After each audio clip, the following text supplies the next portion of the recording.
Bismillahirrahmanirrahim. Assalamualaikum warahmatullahi wabarakatuh.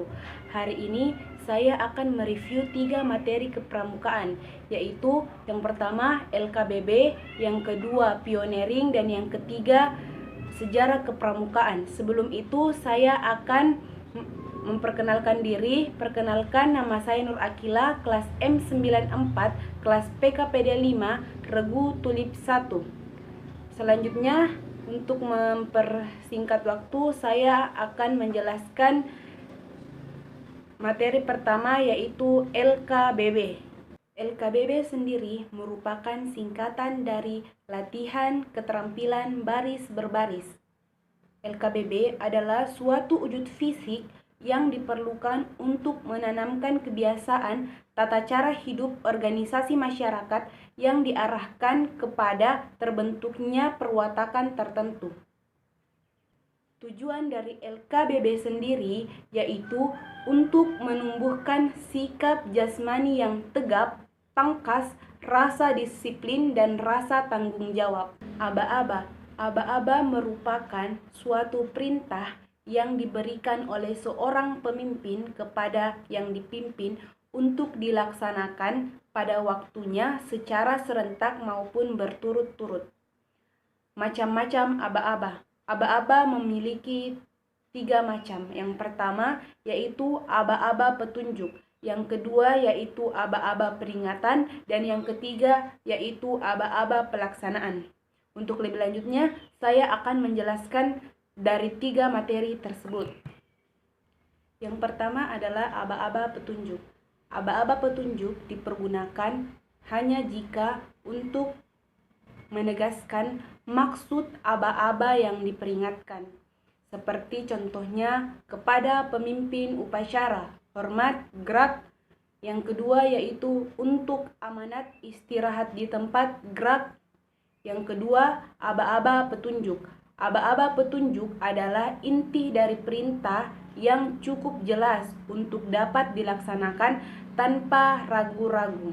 Contohnya, lencang kanan, gerak, istirahat di tempat, gerak. Yang ketiga adalah aba-aba pelaksanaan. Aba-aba pelaksanaan adalah ketegasan mengenai saat untuk melakukan aba-aba. Pelaksanaan yang dipakai ialah gerak dan jalan. Oke, selanjutnya saya akan memberikan gambar, yaitu isyarat komando dengan peluit. Ini isyaratnya. Ini adalah beberapa isyarat komando dengan peluit. Macam-macam gerakan dasar PBB. Yang pertama, sikap sempurna. Yang kedua, istirahat di tempat. Yang ketiga, lencang depan. Yang keempat, lencang kanan. Yang kelima, hadap kiri. Yang keenam, hadap kanan. Yang ketujuh, balik kanan. Yang kedelapan, hadap serong kiri. Yang kesembilan, hadap serong kanan. Yang ke-10 berhitung, ke-11 hormat, dan ke-12 jalan di tempat. Bentuk barisan. Yang pertama berderet, yaitu kedua tangan dibentangkan ke samping setinggi bahu, seperti pada gambar di samping. Yang kedua yaitu angkare, kedua tangan dikepalkan dan diancungkan ke atas, seperti membentuk U, seperti pada gambar di samping. Yang ketiga, bentuk barisan lingkaran besar. Kedua ujung jari tangan didekatkan di atas kepala, seperti pada gambar di samping. Yang keempat adalah bentuk barisan lingkaran kecil. Kedua ujung jari, telunjuk dan ibu jari diletakkan di atas kepala, seperti pada gambar di samping.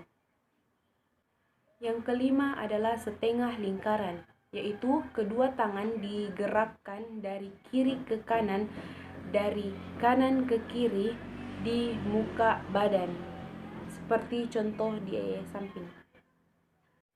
Yang keenam yaitu kolone terbuka, kedua tangan dikepalkan dan diacungkan di samping badan setinggi bahu, seperti gambar di samping. Yang ketujuh yaitu kolone tertutup. Kedua tangan dikepalkan dan diacungkan di depan dada setinggi bahu, seperti gambar di samping. Yang kedelapan yaitu anak panah. Ujung-ujung jari kedua belah tangan diletakkan di depan dada atau di atas kepala, seperti pada gambar di samping. Yang kesembilan yaitu bentuk selat. Kedua tangan dengan telapaknya dihadapkan ke dalam atau keluar dan menjulur ke depan, seperti pada contoh gambar di samping. Yang kesepuluh yaitu bentuk roda. Kedua telapak tangan dikepal dan bersilang ke depan dada, seperti contoh di samping. Yang ke-11 yaitu perlombaan. Kedua tangan dikepal dan harus menjulur ke depan, seperti contoh di samping. Namun barisan di samping biasanya ada 4 baris, namun pada gambar hanya 3. Biasanya dipakai 4 baris pada perlombaan. Itulah tadi materi tentang LKBB, dan saya lanjutkan materi selanjutnya yaitu pioneering. Pioneering merupakan bahasa Inggris. Pioneering sendiri berarti salah satu teknik pramuka dalam penggunaan peralatan tongkat dan tali yang dirangkai menjadi sebuah model suatu objek seperti bangunan kreatif, tandu, menara kaki 3, menara kaki 4, dan masih banyak lagi. Tali temali. Tali temali dalam pramuka sering dicampur adukan antara hubungan tali, simpul, dan ikatan. Hal ini sebenarnya berbeda. Simpul merupakan hubungan antara tali dengan tali, sedangkan ikatan merupakan hubungan antara tali dengan benda lain. Contohnya yaitu tali yang diikatkan pada tongkat, kayu, dan sebagainya. Tujuan pioneering. Tujuan pioneering memberikan informasi, ilmu baru, dan mengasah keterampilan peserta dalam membuat model suatu objek sederhana yang nantinya dapat diaplikasikan di kehidupan pada saat dan sesudah kegiatan kepramukaan. Manfaat pioneering. Manfaat pioneering diantaranya: pertama, menumbuhkan rasa kebersamaan, kekompakan, dan kerjasama yang baik antar teman pramuka. Yang kedua, dapat diterapkan pada saat-saat genting maupun P3K atau pertolongan pertama pada kecelakaan. Yang ketiga, memproyeksi pemikiran peserta dalam merancang suatu objek sebenarnya, bukan model. Macam-macam simpul. Yang pertama yaitu simpul hidup. Simpul hidup berfungsi untuk mengikat suatu benda dengan kuat, tapi untuk melepasnya tidak susah. Tali temali simpul ini biasanya digunakan untuk mengikat tiang. Yang kedua yaitu simpul mati. Simpul mati adalah simpul yang biasanya digunakan untuk mengakhiri suatu simpul. Simpul ini berfungsi untuk menyambung dua utas tali yang sama besarnya dan tidak licin, seperti gambar di samping. Yang ketiga yaitu simpul pangkal. Simpul pangkal merupakan salah satu simpul yang sering kali digunakan untuk mengawali atau mengakhiri suatu simpul. Simpul pangkal berfungsi untuk permulaan ikatan dalam mengikat tali pada tongkat atau tiang kayu, seperti contoh gambar di samping. Yang keempat adalah simpul jangkar. Fungsi dari tali temali simpul ini adalah untuk membuat tandu darurat atau dapat juga digunakan untuk mengikat timba atau ember, seperti gambar di samping. Yang kelima adalah simpul tarik. Tali temali simpul tarik menghasilkan loop tali yang tidak bisa mengecil maupun membesar lagi. Fungsi dari tali temali simpul tarik adalah untuk turun ke jurang atau dari atas pohon. Ini merupakan gambar dari simpul tarik.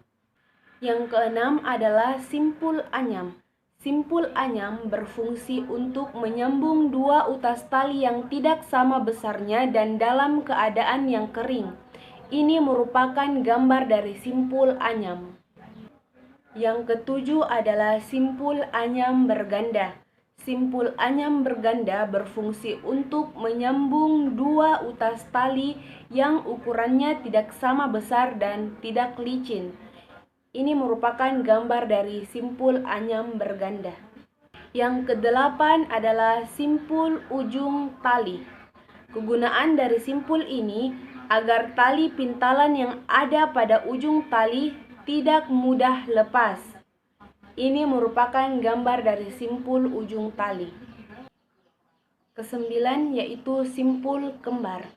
Simpul kembar berfungsi untuk menyambung dua utas tali yang sama besarnya, bisa digunakan dalam keadaan basah atau licin. Ini adalah gambar contoh simpul kembar. Kesepuluh yaitu simpul tambat. Simpul tambat berfungsi sebagai awalan pada simpul-simpul yang lain, seperti simpul silang dan simpul palang. Ini merupakan contoh gambar simpul tambat. 11 adalah simpul pengunci. Simpul pengunci berfungsi untuk menghindari lepasnya ujung tali dari ikatan yang berbentuk lingkaran pada tali tersebut. Ini merupakan gambar dari simpul pengunci. Yang terakhir atau yang ke-12 yaitu simpul tangga tali. Tangga tali ini tidak jauh dari namanya, yakni untuk membuat tangga tali, seperti pada gambar satu ini. Macam ikatan. Yang pertama, ikatan palang.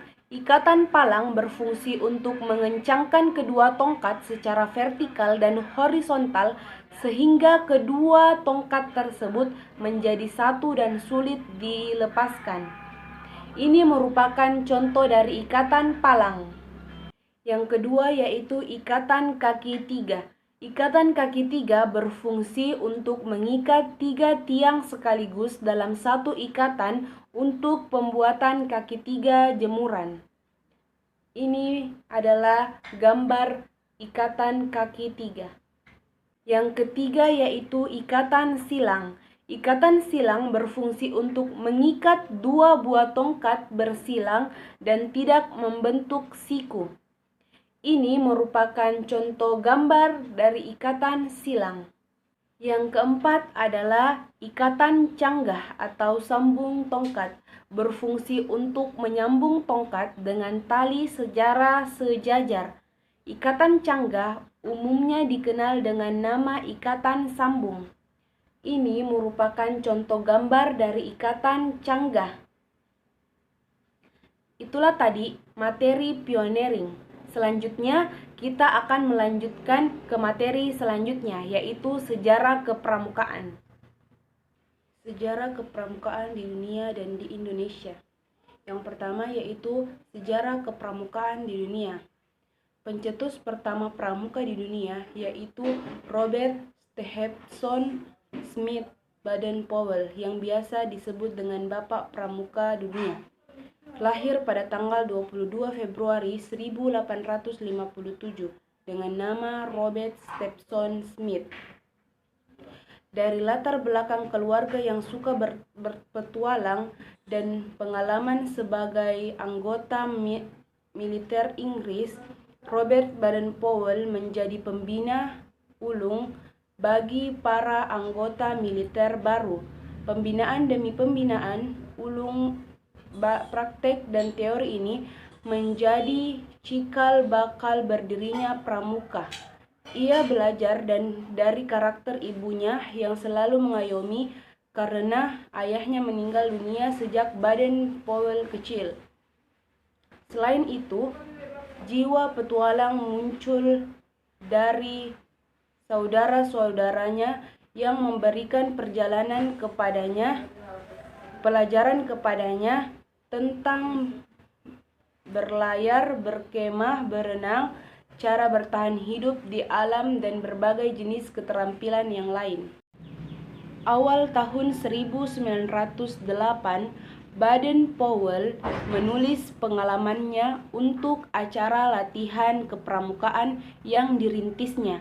Kumpulan tulisannya ini dibuat dalam sebuah buku dengan judul Scouting for Boys. Buku ini cepat tersebar di Inggris dan di negara-negara lain yang kemudian berdiri dengan nama Boy Scout. Tahun 1912, atas bantuan adik perempuannya, organisasi kepramukaan yang semula hanya untuk laki-laki, Agnes didirikan organisasi kepramukaan untuk wanita dengan nama Girls Guilds, yang kemudian diteruskan oleh istri beliau. Tahun 1916 berdiri kelompok kepramukaan usia siaga dengan nama KAP atau Anak Serigala, dengan buku The Judge's Book karangan Rudyard Kipling sebagai pedoman kegiatannya. Buku ini bercerita tentang Mowgli, si anak rimba yang dipelihara di hutan oleh induk serigala. Tahun 1918, beliau membentuk Rover Scout bagi mereka yang telah berusia 17 tahun. Tahun 1922, beliau menerbitkan buku Rovering to Success, Mengembara Menuju Bahagia. Di masa akhir tugasnya, sampai masa pensiun, Baden banyak menulis tentang kepanduan atau kepramukaan dan mendirikan organisasi-organisasi kepanduan untuk kaum muda. Beberapa buku yang ia tulis diantaranya yaitu Scouting for Boys pada tahun 1908, buku petunjuk kursus pembinaan pramuka pada tahun 1914, dan Roving to Success pada tahun 1922. Beberapa organisasi yang ia rintis diantaranya yaitu Boy Scout yang muncul tidak hanya di Inggris tetapi juga di negara-negara lain dengan menggunakan buku Scouting for Boys, Pramuka untuk Remaja, Putri, Girl Guides, Kelompok Pramuka Usia Siaga, KAP, dan Rover Scout untuk berusia 17 tahun. Pada tanggal 30 Juli 1920 di Olympia Hall merupakan tahun yang sangat berpengaruh dalam sejarah kepramukaan, di mana untuk pertama kalinya diadakan jambore di dunia. Sebanyak 8.000 orang anggota pramuka dari 34 negara. Selain itu, tahun ini juga dibentuk Dewan Internasional Pramuka yang beranggotakan 9 orang biro dan biro pusat di London. Biro Pramuka Putra Dunia memiliki 5 kantor wilayah, yaitu Costa Rica, Mesir, Filipina, Swiss, dan Nigeria. Sedangkan untuk Putri memiliki 5 kantor pusat sekretariat dan biro kantor wilayah di Amerika Latin, Arab, Asia, Pasifik, dan Eropa. Yang kedua yaitu sejarah kepramukaan di Indonesia. Bapak Pramuka Indonesia adalah Sri Sultan Hamengkubuwono IX. Lahir di Sompilan Ngasem, Yogyakarta, 12 April 1912 dan wafat di Washington DC, Amerika Serikat pada tanggal 1 Oktober 1988. Beliau adalah seorang Raja Kesultanan Yogyakarta dan Gubernur Daerah Istimewa Yogyakarta. Beliau juga adalah Wakil Presiden Republik Indonesia yang kedua antara tahun 1973 sampai dengan 1978. Beliau juga dikenal sebagai Bapak Pramuka Indonesia dan pernah menjabat sebagai Ketua Kuartir Nasional Gerakan Pramuka pada tahun 1961 sampai dengan 1974. Sejarah kepramukaan di Indonesia lahir pada tahun 1961. Hal tersebut didasarkan pada Kepres RI nomor 112 pada tahun 1961, tanggal 5 April 1961, tentang panitia pembantu pelaksana pembentukan gerakan kepramukaan dengan susunan keanggotaan seperti yang disebutkan Presiden pada tanggal 9 Maret 1961. Pada tanggal 14 Agustus 1961 adalah hari di mana gerakan pramuka diperkenalkan di seluruh Indonesia, sehingga ditetapkan sebagai Hari Pramuka yang diikuti dengan pawai besar-besaran. Sebelumnya, Presiden juga telah melantik Mapinas, Kuamas, dan Kuamari. Gerakan pramuka di Indonesia merupakan bagian dari sejarah perjuangan kemerdekaan Indonesia. Gerakan pramuka di Indonesia diawali dengan didirikannya Gerakan Kepanduan Penjajahan Belanda di Indonesia yang bernama NIPV atau Nederland Inzet Padvinders Vereniging atau Persatuan Pandu-Pandu Hindia Belanda. Pada saat yang sama, para pejuang kemerdekaan Indonesia ikut mendirikan gerakan kepanduan yang bertujuan untuk membentuk manusia Indonesia yang baik dan menjadi kader pergerakan nasional. Kemudian muncul bermacam-macam organisasi kepanduan, antara lain JPO atau Japanese Pathfinders Organis, JJP atau Jong Java Pandervinder, SIAP atau Serikat Islam Afdeling Padvinder, HW atau Hizbul Wathon, dan lain-lain. Dan pada akhirnya Belanda mencurigai gerakan-gerakan kepanduan tersebut, sehingga Belanda melarang gerakan kepanduan yang menggunakan istilah Padvinders. Dengan adanya larangan tersebut, Ki Haji Agus Salim menggunakan nama pandu atau kepanduan untuk mengganti nama Padvinders. Setelah itu, organisasi kepanduan di Indonesia yang menggunakan istilah Padvinders merubahnya menjadi pandu atau kepanduan, seperti di KBI Kepanduan Bangsa Indonesia atau BPPKI, Badan Pusat Persaudaraan Kepanduan Indonesia, dan lain-lain. Nama pandu masih digunakan hingga masa kemerdekaan. Karena banyaknya gerakan kepanduan di Indonesia, Presiden Soekarno menyatukan gerakan kepanduan tersebut dalam satu wadah, yaitu Gerakan Pramuka. Keputusan ini ditetapkan melalui Kepres nomor 238 tahun 1061 tentang Gerakan Pramuka. Keputusan ini ditetapkan melalui Kepres nomor 238 tahun 1961 tentang Gerakan Pramuka yang pada tanggal 20 Mei 1961 ditandatangani oleh Presiden RI Insinyur Juanda karena Presiden Soekarno sedang berkunjung ke Jepang.